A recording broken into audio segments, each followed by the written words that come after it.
Hello, people. It's Friday. Another beautiful day. Yeah. Hope your five senses work. Health and strength is good. What? And what? Today's the 6th of January. Got 359 days left. Yeah. Before the year's over. And time waits for nobody. Anyway, what I got for y'all? Look.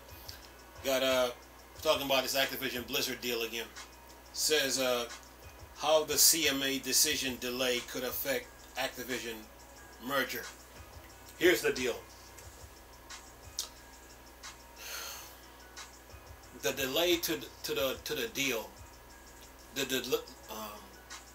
delay to the Activision Blizzard deal is it is like designed to put pressures on the investors to back out the deal, because the glue to this entire Activision Blizzard deal is the 98% of the shareholders and investors that's involved in the deal. If all of them stand firm together, it's gonna be hard. It's gonna be hard to do anything. Okay, that's the key to this entire situation.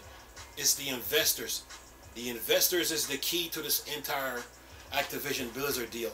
98% of them. So this delay is like designed to, like they say, pressure bust pipes to try to put pressure on the investors so they can back out the deal. But anyway, listen to this. Says how does the CMA decision delays could affect the Activision merger? It says, will the CMA 8-week delay help or hinder Microsoft plans merger with Activision? It's hard to tell, but regulators need more time with the case. They're trying to put pressure on the investors to back out the deal. That's all this comes down to now. You got 98% of 100 out of 100 agreeing to this. And the key to this deal is the investors, the 98% of them. Okay? Anyway, says here, UK regulators at the Competition for Markets Authority have delayed their financial decision on Microsoft Activision merger by 8 weeks in an effort to better understand the complexity of the games market, depending on CMA current angle. This delay could help or hinder Microsoft chances in passing the merger. Then it says, although Microsoft Activision merger has been approved in 4 jurisdictions, the billion-dollar games companies are facing opposition from 3 key worldwide markets: the United States (FTC), United Kingdom (CMA), and Europe EC. All 3 of these regulator bodies have delivered initial remarks and issued statements that criticize the deal, and the FTC has moved to phase 3 administrative proceedings, in which it is prepared to bring the merger in front of an internal judge for ruling. Microsoft, however, is prepared to defy the FTC and attempt to close the deal and defend itself in federal court. But there's one problem with this paragraph. They didn't give Microsoft, the FTC jumped the gun. They didn't give Microsoft their due process. And it's going to come back to bite them. But anyway, it says here, with neither the CMA or the European Commission have tried to block the merger as the FTC has, both are scrutinizing the deal for many potential anti-competitive effects. The process is lengthy and requires examination, interpretations, and compilation of thousands of internal documents that includes various data metrics and information sheets, alongside executive testimonies and consultation from industry experts. That's why the CMA has delayed its final reports decline by 8 weeks and now expects to have something ready no later than April 26, 2023. Look, the Activision Blizzard deal doesn't stop the game industry from growing, and it doesn't stop competition. It raises the bar and challenges studios in the game industry to do better, but it doesn't stop competition, and it doesn't stop the game industry from growing. For instance, like when Capcom had the exclusive rights to Street Fighter V and Xbox couldn't play. Did that stop competition? No, it didn't. You had Microsoft with Killer Instinct. You had Sega with Virtua Fighter, Tecmo with Dead or Alive, Namco with Soul Calibur and Tekken. Then you had SNK with King of Fighters and Samurai Showdown, and then you have Arc System with Guilty Gears and Dragon Ball Z Fighters. So it didn't stop competition. Just because you buy a studio in the game industry, it does not stop the game industry from growing, and it doesn't stop competition. All it does is just raises the bar in the game industry. That's all it do. Anyway, let's keep going here. It says here, the CMA notes that it will try to deliver a final decision sooner than this date. This delay will undoubtedly affect the merger, but it's hard to say how. It's possible that the CMA is using the extra time for a number of things, including positive behavioral remedies and or / concessions. Says the CMA may prove that the deal if certain conditions are met. In a counter argument to exclusivity, Microsoft has made a public offer to bring Call of Duty, a $31 billion video game franchise, to all of its competitors. Microsoft is prepared to bring and continue to make available Call of Duty on all platforms. That includes Nintendo, Sony, Windows, and of course Linux. Says including PlayStation via Steam, and for the first time ever Nintendo platform. First time ever Nintendo platform.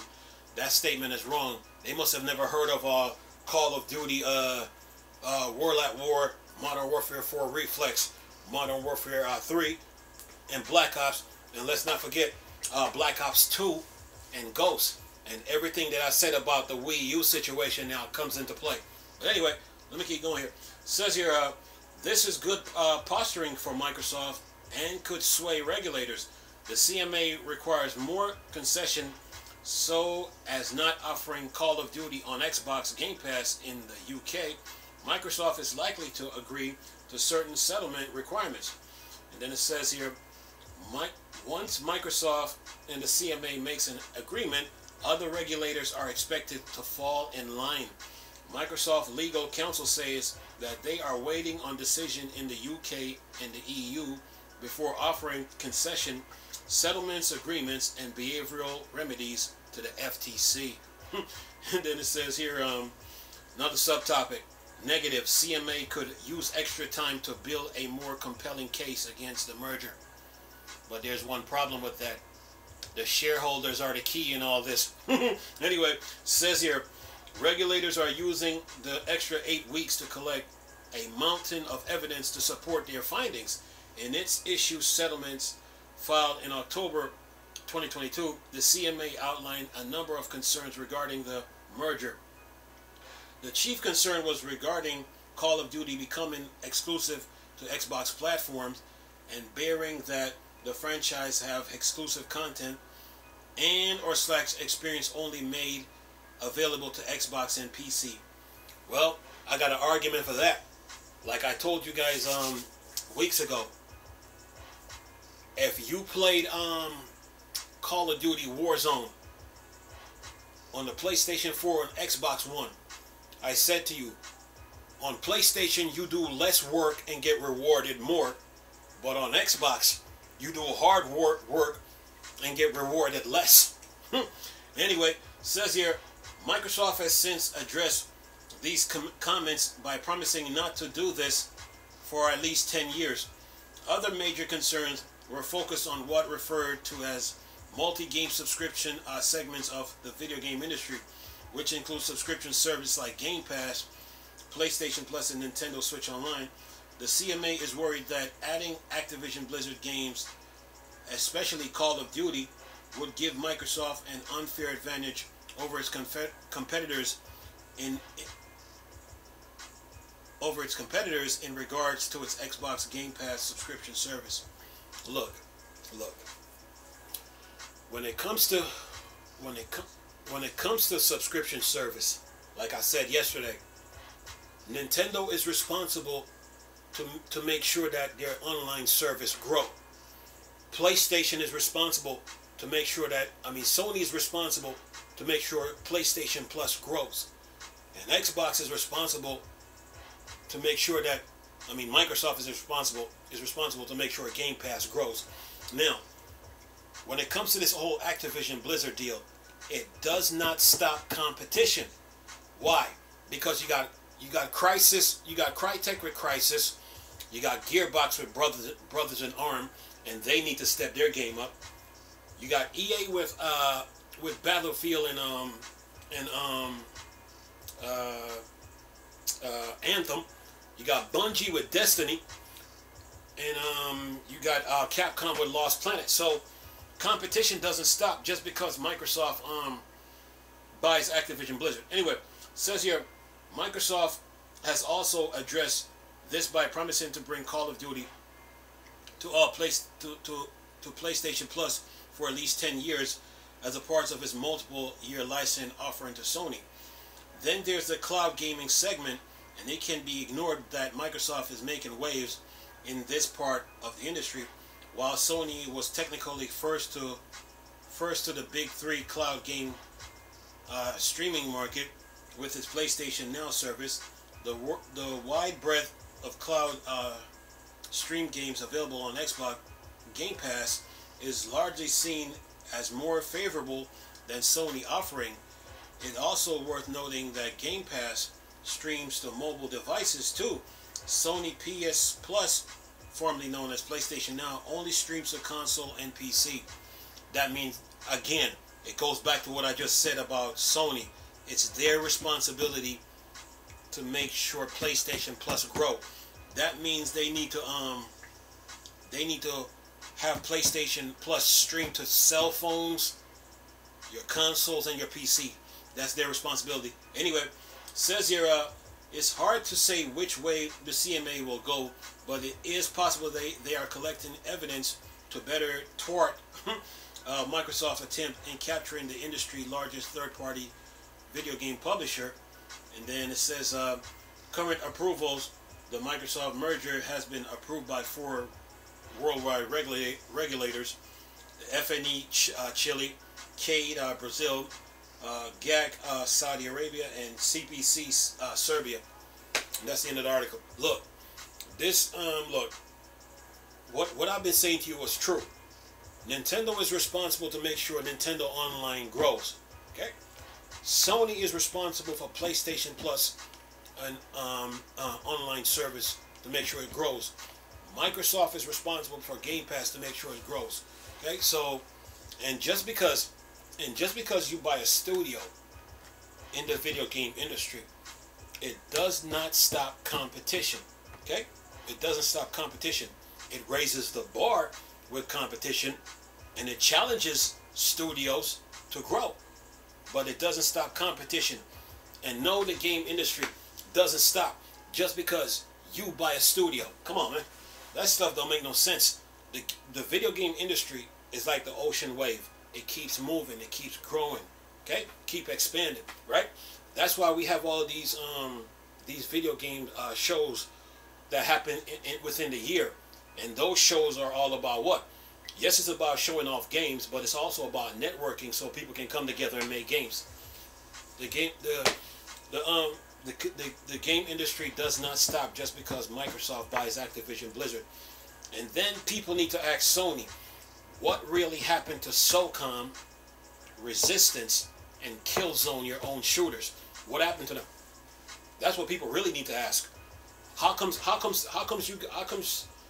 you Sony weren't consistent with those 3 shooters like Activision is with Call of Duty? And the same question could go to Capcom. How comes you weren't consistent with Lost Planet like Activision is with Call of Duty? The same can go to Crytek. Crytek, how comes you're not consistent with Crysis like Activision is with Call of Duty? See what I'm saying? So the Microsoft, the Activision Blizzard deal is not the Activision Blizzard deal. All it's gonna do is raise the bar in video games, and a lot of studios are gonna benefit from this, which means they're gonna step their game up, and they're gonna grow, and new studios are gonna be formed. So this doesn't stop the game industry one bit. Okay, and then there's Gearbox with Brothers in Arms. Like, okay, Gearbox, how comes you're not consistent with Brothers in Arms, with just like Activision is with Call of Duty?